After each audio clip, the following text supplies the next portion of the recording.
All right. Good morning, gentlemen. We are live. We're just giving folks a moment to be able to join.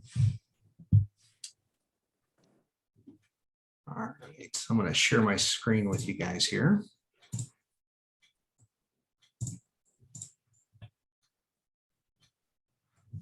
All right, everybody, welcome. Thank you for joining our webinar. This webinar is rightly titled Powering Up, Don't Short Your EV Technical Docs. My name's Nick. I'm going to be your host. I'm joined by our two panelists here, Tony Smith from Canoe and Ralph Pompey from Tweddle Group. Tony, do you want to give a quick intro? Sure. Long-time tier one provider for every OEM in the country. Now with an opportunity here last year is the director of service operations for Canoe electric vehicles. Awesome. Thank you. Welcome, Tony. Happy to have you. Ralph, you want to say a couple words? Sure. Thanks, Nick. So my name's Ralph Pompey. I've got about 30 years experience helping customers launch automotive product globally. Ferris State grad from our automotive heavy equipment technology program, which set me up for this trajectory. Really appreciate them and interested to talk to you today. Awesome. Thank you. Well, it's looking forward to a great conversation with you guys. And so essentially, we're going to be discussing differences between startup EV manufacturers and traditional OEs, as well as best practices from a content development perspective, some disrupting technologies, and also sourcing strategies. So with that, let's get right into our first question for our panelists. Starting with a full battery. So this refers to the power that comes from starting without the constraints of pre-existing content. Right? Traditional OEs have had years or decades of previous vehicles that they're tied to when they're developing their information.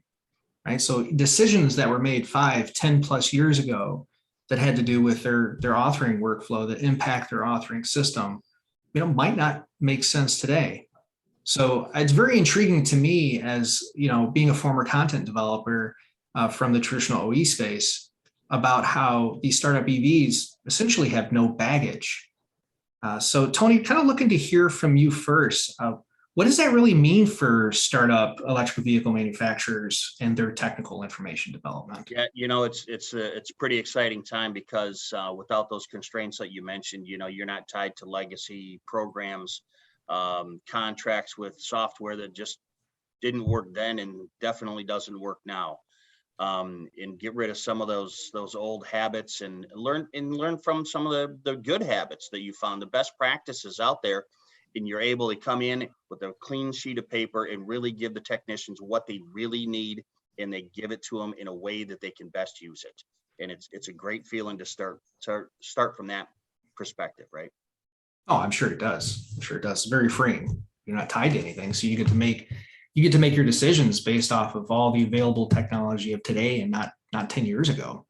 So it's got to be very freeing. Ralph, what are your thoughts on what it means for a startup EV company and their technical information to be baggage free? Yeah, I agree with Tony. It's an exciting time. We're real happy that Tweddle was selected to support Canoe with this endeavor because we have years of experience working with multiple companies, startup and OEMs that have been in business for decades, as you mentioned. And it gives us a unique perspective on how best to provide the technician of today with the information easily accessed and sortable. If you think about it, an OE might have had a drop-down menu with 7 brands and multiple products or vehicles. So you have to hunt that drop-down multiple layers to get your information. As Canoe launches, they'll have a continuous vehicle rollout along with VIN-specific information, so the technician can get exactly what he wants without hunting for it. Yeah, makes absolute sense. I know one thing that is really difficult for existing OEMs with a lot of legacy data is having content that's been specific, right? Because they have so many different models and so many different variations and so much complexity. But for an electric vehicle manufacturer who's launching with maybe one or two models in the beginning, I mean, Tony, that's got to be great for you to be able to set up the infrastructure and have VIN specific content right out of the gate. Yeah, no, it is great, you know, and being able to be VIN specific gets the correct data to the technician immediately. Like to Ralph's point, you're not digging through screen after screen and drop down after drop down. No, you're in there, you know the vehicle, you know the vehicle history, you know any outstanding TSB recalls, you know who worked on it last, all of these great things, and you know it instantly as soon as you scan that VIN, and that is a great start. I agree. Absolutely. And it's very thoughtful from, the standpoint of making the decision, which I know you guys have, of using structured data from the very beginning, right? Because if you have structured data and you're working with a true CCMS, you're able to build that metadata from that VIN specific qualifiers into your content right away, and then be able to leverage it and iterate as future models come out. So very smart decision. Let's move on to our next topic here. So this conversation, for this point at least, really surrounds itself with, disrupting the old ways of technical information development. So Ralph, I'd like to hear from you first, if you don't mind. What are you seeing out in the EV field here? What are some ways that startup EV manufacturers are disrupting the traditional means of content development?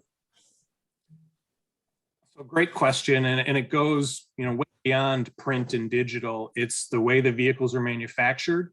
If you look at the content of an electric vehicle, it is highly technical and specialized, but fewer components and higher reliability than an ICE or internal combustion engine vehicle of a comparable size. So there's no exhaust system. The cooling system is for the battery, not for the engine itself. There's ways to present that data that, again, is safety related and highly technical, but less complex in the usability of it from a structured perspective. So again, we're working with the engineering at Canoo to understand how do we best present this data. And at the beginning of this, I mentioned, print versus digital. In the digital world, it can be updated pretty much on the fly as changes occur, where in the past you were stuck with a book on the shelf. We've all seen it. A preliminary manual published, then the manual. Then I'm from an age where they actually had peel and stick pages to put in a book, supersede information. So today's technician who's looking at content on his phone perhaps can have 3D CAD images, video in some cases, and then the service information and diagnostics as needed. And really in the connected age, working on today's vehicles is not just putting a part on, it's flashing over the air. So all the new technologies in the Canoo product. Yeah, something you said a moment ago really stuck with me, that technicians being able to leverage cell phones, mobile devices, to be able to leverage their service information.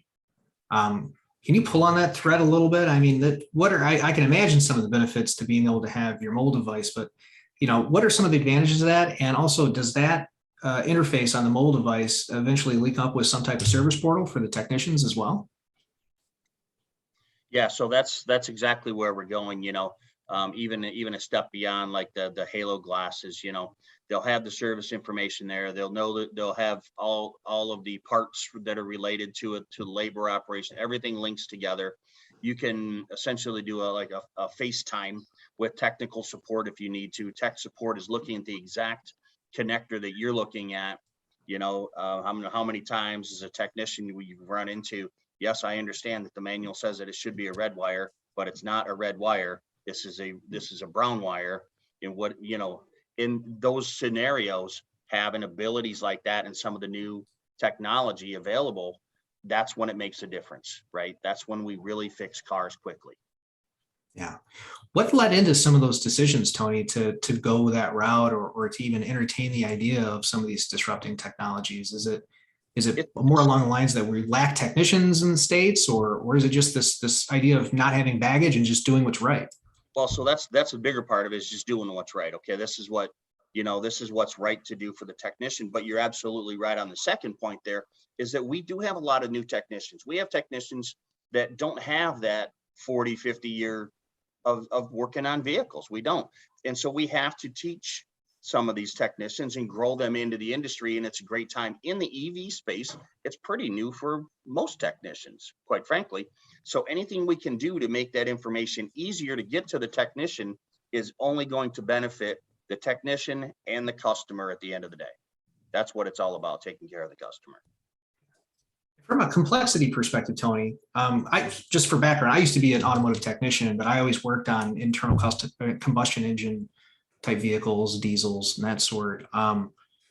When it comes to a difference in the complexity, mechanical complexity versus an ICE vehicle and an EV, what are technicians seeing there? How much less complex is it? So it's there's a big difference. I'll tell you that. So you look at the bill of material for internal combustion engine vehicle, being in the 5,000 and 6,000 part range.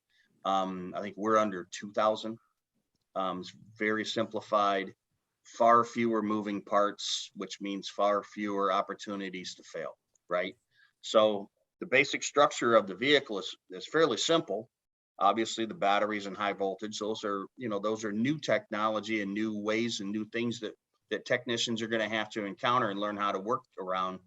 But the basic vehicle itself, it's the simplicity that makes it work. Mhm. Yeah, makes absolute sense. Question for you, Ralph. I know you've been working with a lot of different EVs and traditional OEs as well. What are you seeing from a digital perspective? Right, we've been talking for years about print going away, focusing more on digital. Are you seeing most EVs, whether it be through a traditional OE or whether it be through a startup, just getting rid of print and going straight digital, or are they still keeping some print? So the print space is really left to the federal regulations that are lagging behind. So most of those that you mentioned are only doing minimal for print for the owner information, warranty books, things that have to be available even when there is no internet connection or the vehicle isn't operating. So if you get locked out of your vehicle and you need to know how to get into it, having paper is probably a good thing. Technician in the service space, print is all but gone from what we've seen in the industry. It's been replaced by guided diagnostic, connected vehicle, diagnostic strategies that go beyond just what's in your service bay, but allowing you to go into the field. Tweddle does work with the heavy equipment manufacturers that work in the fields, supporting our farmers. And there definitely is a use case for offline, no internet in that field, but yet it's still a digital solution for service and diagnostics. Yeah, I think that makes a lot of sense, because really people expect information at the point of need. And I understand if you're locked out of your vehicle, the need for, and I'm guessing that the printed guide that would be in the vehicle to help you with emergency situations wouldn't be very long, 20 pages, something along those lines. That way you can still focus on your digital solutions. Because if it's digital, you can make updates right at any time as well. You're not beholden to a static document that's printed out and in the vehicle. So if there's new information that could be helpful to your users, your consumers, depending on your business model, to be able to make an over-the-air push to whether it's a vehicle head unit or a mobile device, that's where everybody searches for information anyway, right? So generally Right. on a mobile device or desktop. And that's where the legislation is kind of lagging behind. If you think about going to a restaurant, you order and you sign with your credit card, there's no wet signature anymore. It's just, here's my credit card and I'm done. Most states, due to CARB, still require a wet signature from a customer on a repair order for a vehicle. And that was put in years ago to make sure you got an estimate and then here's your repair and things match.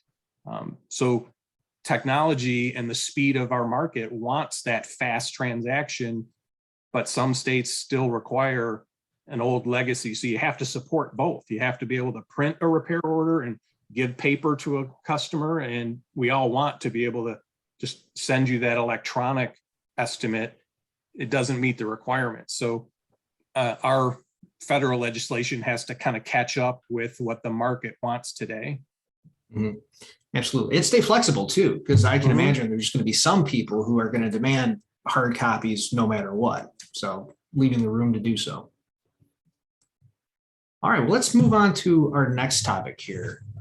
Going with the current, this piece of the conversation really revolves around leveraging best practices that we've learned through our experience with traditional OEs in the past, because there are some very well vetted best practices that are out there when it comes to information development to allow for a lot of these things we're talking about. Ralph, I'd like to hear from you first, if you don't mind. What specific strategies and technologies are you seeing startup EV companies leveraging that really that aren't new, right? These are best practices that have been in the market for a while. So the manufacturing and the agile development method, if you think about what's happened recently with the supply chain issues, traditional manufacturers don't have a warehouse of parts waiting to build vehicles. It's just in time delivery. The same is true on the development side. You know, we're working hand in hand with Canoo as they refine their product and finalize their engineering designs. Our authors are working with their engineering so that we can stay focused on what the technician needs to know and keep the engineers focused on, you know, the product and moving forward, because they've got a development cycle with multiple vehicles planned. As soon as they're locked down on one, they're on to the next task. So that is a tried and true process. It's easy to say it here and understand it, but putting it in practice is where the magic happens. I mean, the OEM wants to be agile. Again, that goes back to the beginning conversation about legacy process and how many vehicles and what systems were you using. If you were an OEM with 20 years worth of data, you may still be logging into an antiquated system for those legacy vehicles and moving to something new. Yeah.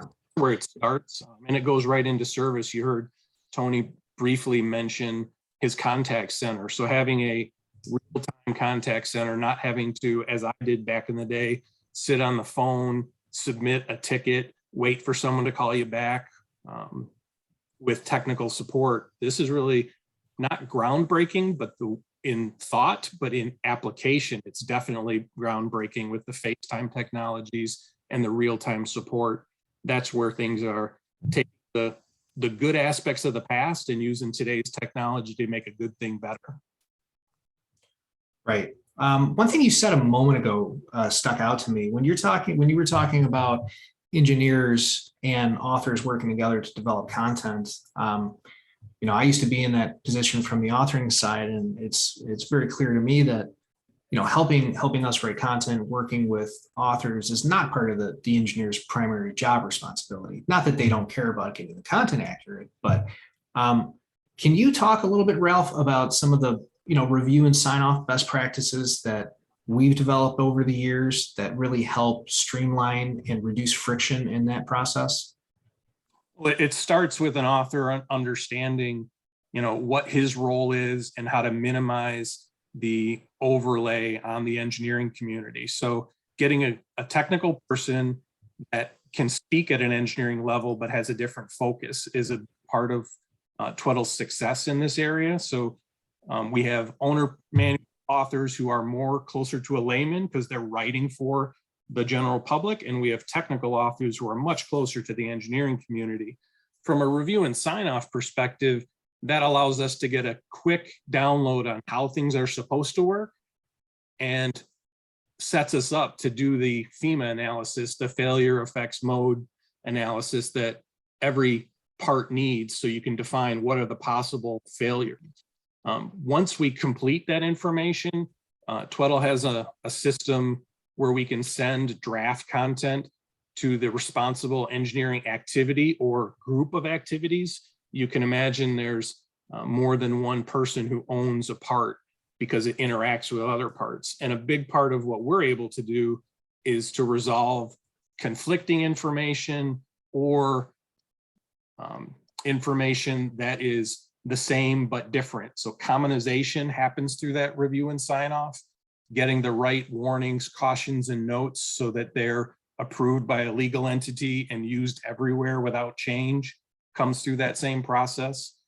So, you know, the ability for Tweddle to do what authors do and take that away, that headache away from companies like Canoe, but use that experience learned over the past to give every customer a well-rounded group that knows what they're doing and can speed a finished product in the timing that we're seeing today is almost unheard of. You know, Canoe's groundbreaking. I just saw a news report that they're going to be the Mars lander mobility solution for the astronauts. No other OE has that, you know, in their repertoire of things they're doing. And it's kind of an outline of how they're moving into the future, from my opinion. Yeah, well, a lot of great information there. Thank you. So Tony, looking to hear from you a little bit here. So what are some of the best practices that you've taken from your experience in the past working with, you know, say traditional OEs into the strategy for Canoe information development? Yeah, you know, it's I mean, unique situation where, you know, I started a long time ago in my OE career with Ralph many years ago, developing labor times. You know, the method in which we developed labor times actually was given a process patent and was adopted by several large OEMs, and the way that we did that. So I'm able to learn some of those best practices. Again, we were kind of almost in a startup. We're in a very young company. And we didn't, it wasn't that we were tied to legacy. I think we knew automotive, but we were young, and we were a young company, and we had, you know, people that were very agile. And it's always been a mindset of there's got to be a better way to do it. There's got to be a quicker way to do it. We've been on both sides of the fence as a technician and as a supplier side with working with OEs. And really, it's a mindset. You know, there's what's the better way? Because as we all know, as soon as something hits the printer, that information is almost out of date by the time it comes off the printer. So how can we best support our technicians with the most accurate information? And that's why we're trying to stay ahead. And that's what everything that Canoe is doing everywhere in every aspect of our business is how do we don't want to get a step ahead. We want to be 2-3 steps ahead and let everything catch up to us. Mm. You know, it's an interesting position that you're in, Tony. I know you've worked on the tier 1 side for many years. What's it like making the transition over to the OE side? It is different, actually. It is, but it's interesting because I've learned a lot from all of the OEMs, right? I worked with GM for a number of years, and there's a lot of things that I learned from them. Worked with Ford, I've worked with Mercedes, I've worked with all these OEMs, and you can take little pieces of each, you know, things that you really enjoyed and you thought that was a great way of doing things. Why doesn't everyone else do this? And I can take some of those best practices and implement them here and start with some really strong, you know, really strong processes right from the first step. Yeah, that cross-pollination is definitely, I could see the benefit in that for sure. Being able to pluck those little bits. There's some great, I mean, there's some brilliant people across the industry, and being able to work with, you know, 15 or 20 different OEMs, you know, you learn a little bit from each one of those people, and it was very valuable. Yeah. Yeah. When it comes to, you know, leveraging best practices, Tony, I remember in a previous conversation, you had a fairly large part in developing some flat rate studies. I did some processes, didn't you? Yeah, we developed a new thought process on how to develop labor time development.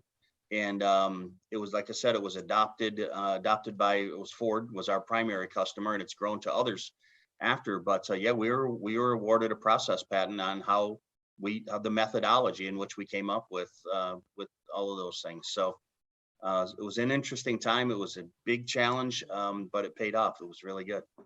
Yeah, it's got to be cool to be a part of something like that. Are you still leveraging elements of that that process today with Yeah, Canoe? absolutely. Absolutely. You, That's cool. in the canoe world, you'll definitely see sprinkles of it. Yeah. That is cool. All right. Well, oh, I should have mentioned previously to anybody in the audience, if you have any questions that you'd like to ask the panelists, feel free to hit the QA button there in the Zoom meeting and let us know what your questions are. We'll probably be wrapping up here in maybe 15 minutes or so. So give you time to ask any questions you might have. Let's keep the conversation moving here, gentlemen. So we want to talk a bit about the benefits of insourcing and outsourcing, because depending on your perspective and your business architecture, if you will, sometimes it makes sense to insource and sometimes it makes sense to outsource for certain things. The scope of this discussion is really in technical documentation development, but I'm looking to hear from maybe Tony first. When you're making the decision about insourcing versus outsourcing information development like this, what are the benefits of insourcing? And then on the flip side, what are the benefits of outsourcing? So for me, this was a really easy decision. We can insource. We have direct control of information and movement and all of those things. But to outsource for me was a no-brainer. Without having to hire people, train people, implement those processes, buy the software, do all those things, we could have been done by now, by the time we go through that entire process. And quite frankly, with a strong partner like Tweddle, with years of experience, there's things that, we would have made mistakes along the way that a partner like Tweddle would know not to make that mistake. So to me, that was probably the easiest decision I've made in the past year. Yeah. Thank you for that. Yeah. Ralph, what are your thoughts on insourcing versus outsourcing? What are you seeing happening out there? Well, you're absolutely correct. I've known, customers who've been promoted for insourcing and promoted for outsourcing. So it's a decision that has to be right for the manufacturer or the company that's making it. I agree with Tony that the agile nature of the product plan that he has and the release cadence that's coming in the next few years, outsourcing to a partner like Tweddle made the most sense, because let authors be authors. Canoe's not in the business of creating technical documentation. They're in the business of building great vehicles. So it was a good separation of where things, where should your focus lie? That may change over time as things grow, but for now, it definitely fit this bill. The reason other companies insource and outsource, our focus is keeping someone busy full time. If you've got a product that has a release cycle, you can imagine not everybody at a Stellantis, a Ford, a BMW, Mercedes has full-time work for authors because they go through their release cycle. And what do you do in the downtime? Well, having a supplier handle those changes reduces that issue for the OEM. So in that sense, outsourcing, you only pay for the change you need, not for butts and seats a full 365 days a year, can be a really good solution, because we have qualified people that can work on multiple programs and platforms across the industry. And it's not just transportation or mobility anymore. It's far beyond that in the customers we serve.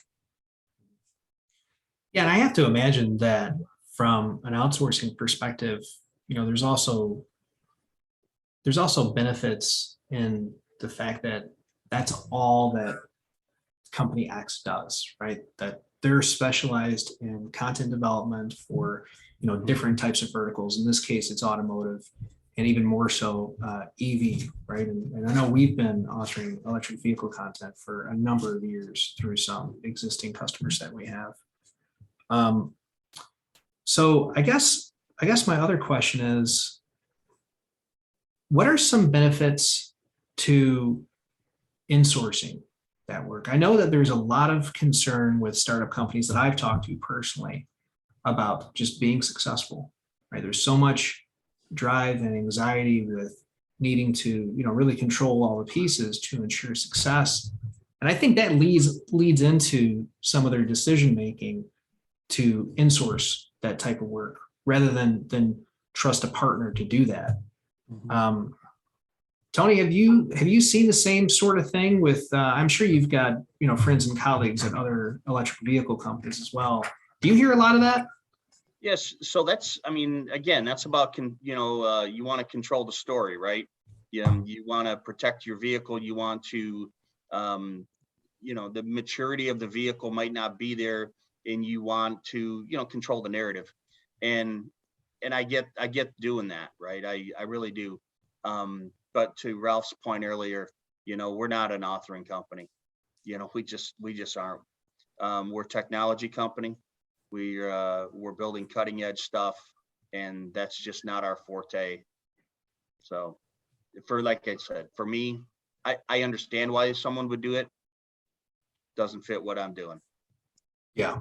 And it's got to, to your point, it's got to make sense for each individual company, right? Everybody's got their own initiatives. So, all right, well, I'm going to check the QA here and see what we've got. We've got a question here. Let me just see. Now I'll just read it off and then we'll give you guys both a chance to kind of chime in. So when servicing electrical vehicles, there are many safety precautions technicians must take to ensure their safety. Locking out vehicle power, for example. Does SAE have standards or recommendations on what is shown in the service manual relating to safety when servicing an electric vehicle? Ralph, you want to take that one first? Sure. So, dealing with electrical, high voltage lines prior to the automotive industry going electric, there were standards. They weren't necessarily automotive standards, but think of the guide wire repairman, doing the telephone wires down the road.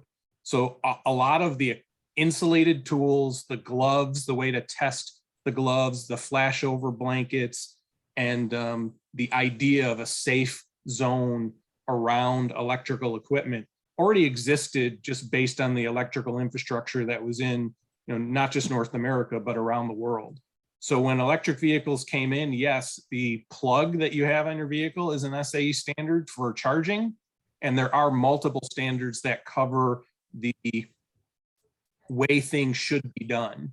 The lockout tagout goes beyond just the battery disconnect on the vehicle, but there's OSHA and SAE standards for locking out and tagging equipment that doesn't work properly in your shop. So if you discover it as a technician, you properly deactivate that tool, submit a ticket to get it replaced or repaired with your shop foreman or manager. All of that goes to the vehicle itself as well. Yeah, thank you. Yeah, Tony, I'm curious what your thoughts on this one, and just to maybe prompt you a little bit. One of the other things that comes to mind that's related to this is the first responders guide, if you wanted to touch on that at all. Yeah, so first responders guide, we have our vehicles are going to be coming out very soon. We have prototypes on the road, and getting a first responders guide out was of paramount importance, and that had to be done quickly. And with Tweddle's help, we turned out something that's pretty exemplary to have available for those first responders. But we're talking about having the correct tools and training for the technicians. I actually created one of the very first electric vehicle technician toolkits, right? With the gloves, with the wire. And that's really where I started, is exactly where Ralph said, the guys that are touching the wires on the pole outside, how do they do it? What do they use? And what do we need to carry over into the auto and insulated tools and shepherd's hooks and all of those things. And that's how it started, really. If you go from that point, it's really, they correlate really well. And a lot of the same tools make sense to have into the industry now. That makes total sense. Yeah, it's really interesting to me, Tony, how you and Ralph have both been able to, leverage your experience over the past years and pluck the things that work from the different customers and different experiences that you have, and then help mold in, a world-class solution for today. Yeah. So that's very cool. Nick, related to that, both you and Tony have mentioned the training and technicians, what they're going through today. One of the deliverables for Canoe is training on this vehicle specifically, and a key part of that is the electrical vehicle safety. So different than just publishing information, training actually gives you the way to make sure that someone was certified and they've gone through that training to keep them safe and the shop that's working on a vehicle safe. So proud to be a part of that as well. Yeah, and part of that as well on the front end of it is we want to make sure before a vehicle even enters the service bay that the repair that's required is done by a technician that is certified in that type of repair, right? That there's no possible way to, put someone in any position like that, right? Absolutely. Yeah, definitely makes total sense to make sure that they're certified in that, especially with, Tony, especially with, some of these vehicles that are starting out in the market with modest volumes, because technicians aren't going to see these vehicles, 2 and 3 times a day in every state throughout the US, right? They might see them more occasionally to begin, and then more frequently as, it has an increased market presence. So I have to assume that's important from a training perspective. That is a big part and a big concern for the service team here at Canoe is we recognize that. We understand the risks that are in there. So we have to take extra steps to mitigate that until we do have a volume out there and it becomes a routine procedure and they know how to do it and they're comfortable doing it. But if you're trained on it 6 months ago and then you try to repair it, and hoping that you remembered the correct steps is not a situation I want a technician to be in. Absolutely. All right. Well, that kind of brings us to the end of our conversation here, gentlemen. I want to point everybody to twiddle.com/EV. If you guys are interested in continuing the conversation, please check out that link for more information. You can hit any one of us up on LinkedIn. We're all on LinkedIn. Also, hey, if you haven't already been on Canoo.com, CANOO.com, go check it out. Definitely love to get you guys on that site as well. When it comes to the recording itself, the recording will be ready in a fairly short time, about 30 minutes or so. And the only thing that we ask is if you found value in this conversation, listening in, please share it with someone else who might find value in it. Get the word out there. But Tony, Ralph, thank you both very much for your time and participation in this webinar. I had a lot of fun. It was a great conversation. Yeah, always a pleasure. Thanks, guys. Thanks for having me. Absolutely. Happy to have you. All right. Thanks, everyone. We'll see you soon.